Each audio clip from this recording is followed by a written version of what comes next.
जो ये मानव का शरीर प्राप्त करने के बाद भी अपने माता पिता की सेवा नहीं करता, जो ये मानव का शरीर प्राप्त करने के बाद भी कभी शंकर भगवान की कथा को नहीं सुनता, ये मानव का शरीर प्राप्त करने के बाद भी जो परमार्थ का काम नहीं करता, किसी दीन दुखी कोई गरीब आदि की सहायता नहीं करता, शिव महापुराण की कथा कहती है फिर वो मनुष्य नहीं रहता, वो एक कीड़े की तरह रहता है और कीड़ा चुल्लू भर पानी में डूब के मर सकता है। इसलिए कहा कि तू डूब के मर जा रे चुल्लू।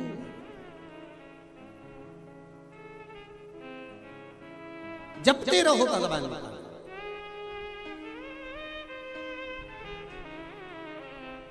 भगवान की अविरल भक्ति जपते रहो, करते रहो। आप पुकारते रहो उस परमात्मा को, वो सुनेगा, ये निश्चित है। ऐसा नहीं कि नहीं सुनेगा, एक बार नहीं सुनेगा, दूसरी बार सुनेगा। प्रैक्टिकल करके देखो,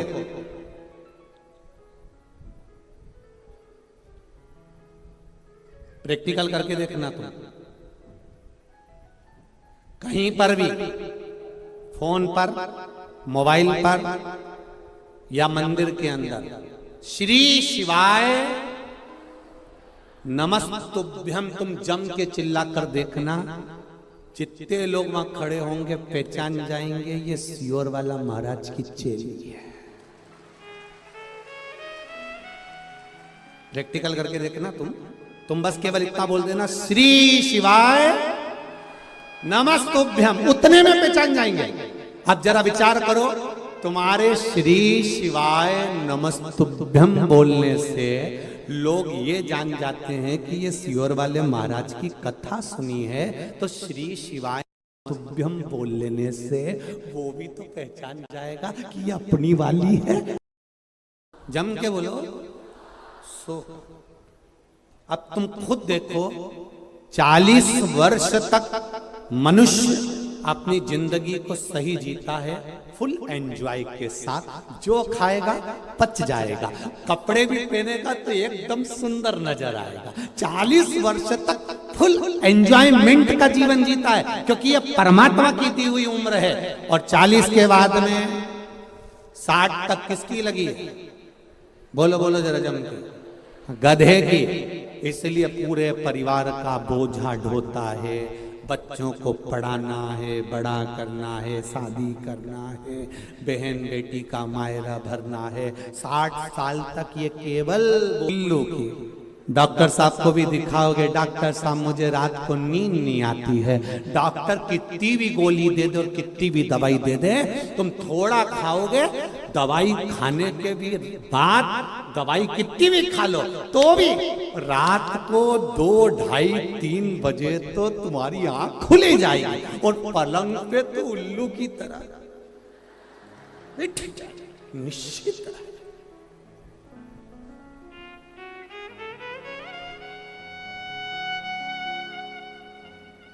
अस्सी से 100 वर्ष तक नींद को बुलाने का प्रयास भी करोगे तो नींद नहीं आने वाली, क्योंकि उल्लू की लगी। इसलिए शिव महापुराण की कथा कहती है 40 तक की जिंदगी अपनी है, उस जीवन को इतना खुश होकर जियो कि बाकी की जिंदगी खुश होकर जी सको। इतना खुश होकर, फुल आनंद के साथ।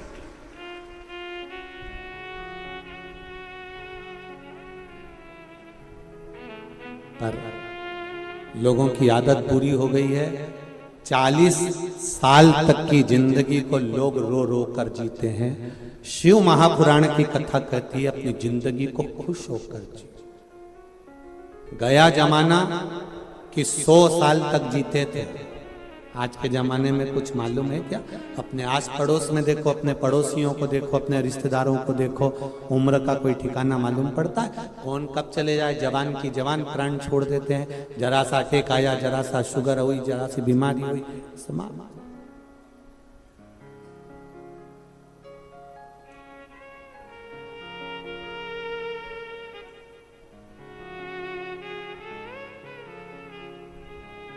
किसी ने पूछा गुरुजी, पहले तो लोग 100 साल तक जीते थे, भगवान ने ऐसा क्यों कर दिया कि अब 100 साल तक तो कोई जा ही नहीं पाता, उससे पहले ही मर जाते हैं।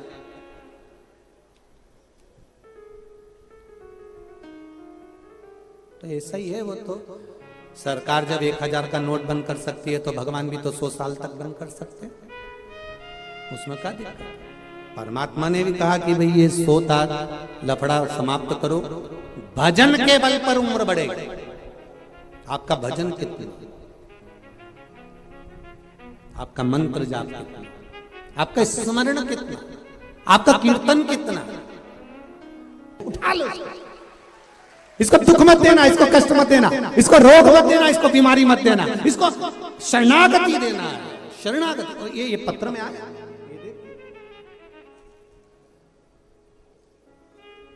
भगवान जाने क्या बना के भेजा।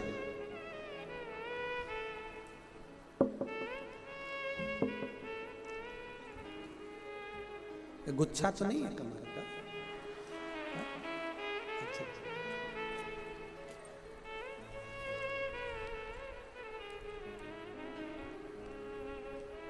पहले चैनल वालों से क्यों ये जरूर दिखा देना, जो भी है हमारे छत्तीसगढ़ की मन करता हूं। श्री शिवाय नमस्ते। ये शिव है। ओ घड़ी तेरी कृपा बिना न हिले एक भी अणु, लेते हैं श्वास तेरी कृपा से तन। बखान क्या करूं मैं राखों के ढेर का, चपटी भभूत में खजाना कुबेर का।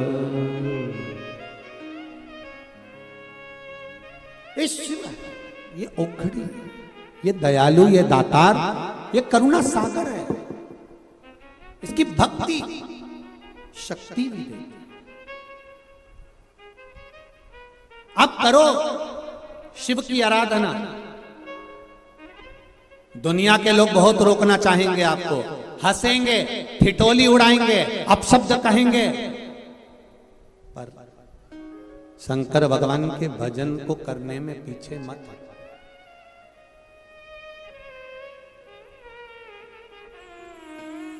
पीछे मत हटना।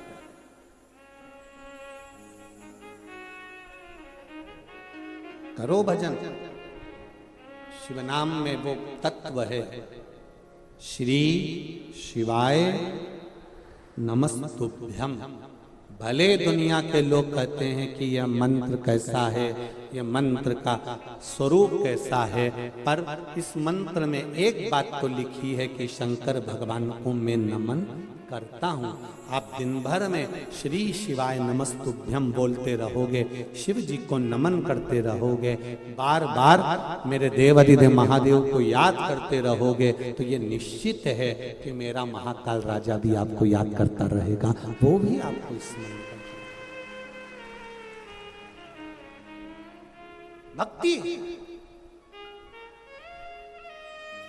को नमन करता हूं। इतनी संख्या में इस ग्राउंड की जो कैपेसिटी है वो 7 लाख लोगों की है, पर इस कैपेसिटी को पार कर कर आप इधर से उधर तक पूरी रोड पर बैठे हो, और आपका साइलेंट रहना, चुप रहना, भगवान की भक्ति में डूबे रहना, आपका ये प्रेम शिव तत्व की ओर, अभी शिव तत्व की ओर अभी। और इसी के साथ में एक निवेदन, जितने लोग अब बाहर से आ रहे हैं कथा सुनने के लिए, और जितने लोग इस रायपुर की पावन धरा पर आना चाहते हैं अब कथा सुनने के लिए, तो उनसे एक निवेदन करना चाहूँगा। अब इस ग्राउंड में और रोड पर जगह नहीं है, कृपया निवेदन है, अब कभी अगली जब कथा हो तब आप लोग यहाँ पधारिएगा। अब 2 दिन के लिए आप लोगों से निवेदन करना चाहते थोड़ा सा, क्योंकि भीड़ बढ़ती चली जा रही है और रेलवे स्टेशन पर अपार भीड़ है, बस स्टैंड पर अपार भीड़ है, गाड़ियां अपार पर अपार आ रही है। इसलिए निवेदन है कि अब प्रयास करना, या तो जो 16 तारीख से 22 तारीख तक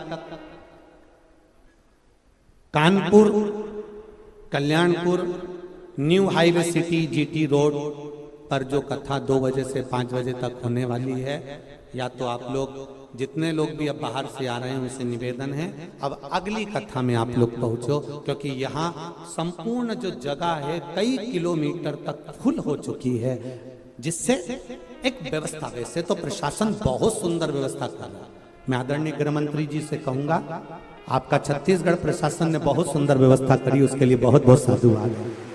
बहुत सुंदर व्यवस्था, बहुत सुंदर व्यवस्था पुलिस प्रशासन भी कर रही है। मेडिकल, चिकित्सालय, यहाँ का जो नगर निगम, नगर पालिका जो भी है, वो बहुत सुंदर सुंदर व्यवस्था यहाँ के लोगों ने करी है। प्रशासन भी पूर्ण तरह से मुस्तैद रहकर पूरी व्यवस्था को संभाला हुआ है और हर तरह से बहुत। और यहाँ का जो रायपुर का सनातनी भाई है, कहीं पर चाय बांट रहा है, कहीं भोजन बांट रहा है, कहीं पानी बांट रहा है, कहीं किसी को नाश्ता बांट रहा है, उनको भी मैं नमन करता हूँ कि आपके दानदाताओं ने जो सेवा दी है उसके लिए बहुत बहुत धन्यवाद। आपकी भक्ति। बसंत जी अग्रवाल इस कथा के यजमान है, माना उनका पूरा परिवार यजमान है, पर अकेले व्यक्ति के साथ में प्रशासन भी कदम से कदम मिलाकर आगे खड़ी हुई है। इसलिए एक बार पूरी पुलिस प्रशासन को, पूरी संसार के जितने भी छत्तीसगढ़ के निवासी, सबको साधुवाद है बहुत बहुत। और इनका साथ पत्रकार, मीडिया अपनी कलम के माध्यम से, ये पत्रकार बंधु, ये मीडिया इतना साथ दे रहे हैं कि मैं निवेदन करना चाहूंगा आप सबसे कि इन पत्रकारों के लिए, सोशल मीडिया के लिए बहुत बहुत साधुवाद है साहब। बहुत सुंदर आपका भाव, आपका आनंद, सुख देने वाला।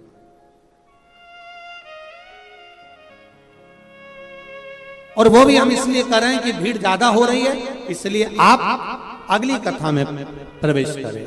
अब इस कथा को आप लोग जितने लोग भी आने वाले हैं वो टीवी पर श्रवण करें, आस्था चैनल पर, फेसबुक, यूट्यूब पर सुन। भक्ति का संचार, आनंद, भगवान की शिव कथा कर महाराज।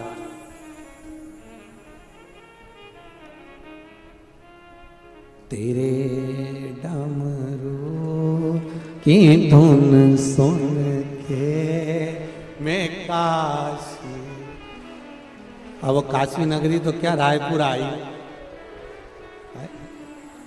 तेरे डमरू की धुन सुन के, रोडों पर जितने लोग छतों पर बैठे हुए हैं, जितने लोग होटलों पर बैठे हैं, जितने लोग गाड़ियों पर बैठे हुए हैं, 2 व्हीलर 4 व्हीलर पर चढ़ चढ़ कर बैठे हुए हैं, टैंकरों पर बैठे हुए हैं, जितने लोग यहाँ वहां बैठकर कथा सुन रहे हैं, आप दिल लगाकर अगर कथा को श्रवण कर रहे हैं, चित्त लगाकर कथा श्रवण कर रहे हैं, भक्ति के साथ कथा को श्रवण कर रहे हैं, आप अपना समय निकालकर अगर शिव को दे रहे हो, तो ये निश्चितता है कि तुम्हारी दुख की घड़ी में शिव भी तुम्हारे सामने खड़ा मिलेगा। ये निश्चितता आपने दिया। कल कथा में था, श्री लक्ष्मण भट्ट जी की धर्मपत्नी इल्मा गारू ने भगवान शंकर को बार बार याद किया, शिव का बार बार गुणगान करा, शंकर भगवान का बार बार गुणगान करा, तो चंपावन में चंपेश्वर महादेव को भी प्रकट होना पड़ा। केवल भक्ति के बल पर आप जब भगवान को याद करते हो तो भगवान आपको याद करता है। चंपावन में चंपेश्वर महादेव केवल इल्मा गारू जो बार बार शिव जी का गुणगान कर रही है, बार बार शंकर भगवान का स्मरण कर रही है, बार बार भगवान शंकर की भक्ति को धारण कर रही है, वो इल्मा गारू ने शंकर भगवान को प्रकट कर लिया, शिव को प्रकट कर।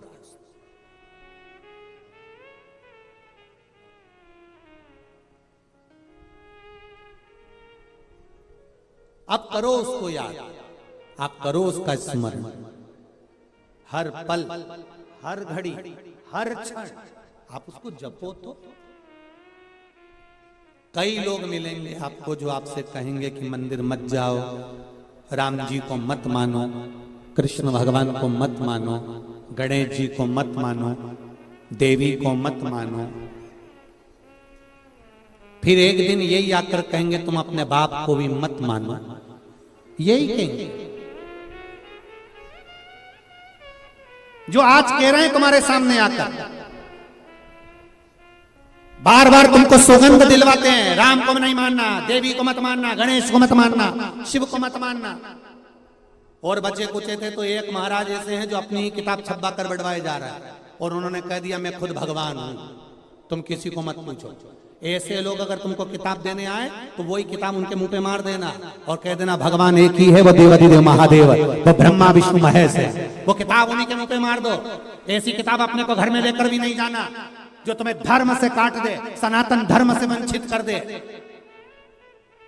जो आज कहते हैं कि गणेश जी को मत मानो, राम को मत मानो, कृष्ण को मत मानो, शिव को मत मानो, वो एक दिन तुम्हें गर्द में खड्डे में ले जाकर पटक देंगे और एक दिन कह देंगे तुम अपने बाप को भी मत मानो। तुम्हारे पिता ने तुमको पैदा ही नहीं करा, तुम्हारी माता ने तुमको जन्म ही नहीं दिया। बार बार सौगंध दिलाएंगे, किताब छपा छपा के तुमको इसी पंडाल के बाहर बांटते मिलेंगे, खूब प्रेम से देंगे, ले जाओ ये किताब, फ्री है, फ्री है। सोचो 50 रुपए की किताब छपी होगी और फ्री में क्यों बांट रहे हो? मतलब ये पैसा तुम्हारे पास में यहां से नहीं आ रहा है, केवल सनातन धर्म को बर्बाद करने के लिए विदेश से पैसा आ रहा है। समझो आज भी मौका है, ये तो बाद में रोगे। अपना फोटो छपवा कर भगवान है ही नहीं, हम ही भगवान है। जब इतने 50 रुपए की इतनी मोटी किताब, आज के जमाने में पत्रिका भी 50 रुपए की छपती है तो पत्रिका भी सोचना पड़ती किस किस को देना। ये तो हल्का फुल्का काट दे देंगे रिसेप्शन का, पत्रिका किसको देना? 50 रुपए की छपी है तो सोचना पड़ेगा। वो 100 रुपए की, 150 रुपए की, 50 रुपए की इतनी मोटी किताब कोई फ्री में बंटवारिया है, अपना फोटो लगवा कर बंटवारिया है और कह रहा है कि मैं भगवान हूं और ये सोचकर बंटवा रहा है। तो सोचो ये 50 रुपए 100 रुपए किताब के कहां से आ रहे होंगे जो इतनी पब्लिक को किताब बांटी जाती है और तुम उसको लेकर घर चले जाते हो। उन्हीं के मुंह पर छोड़कर चले जाओ, पांव पड़ के तो तू ही ले जा तेरे घर में। नीचे ऐसी किताब जो हमें सनातन धर्म से वंचित कर दे, क्या करोगे ऐसी किताब?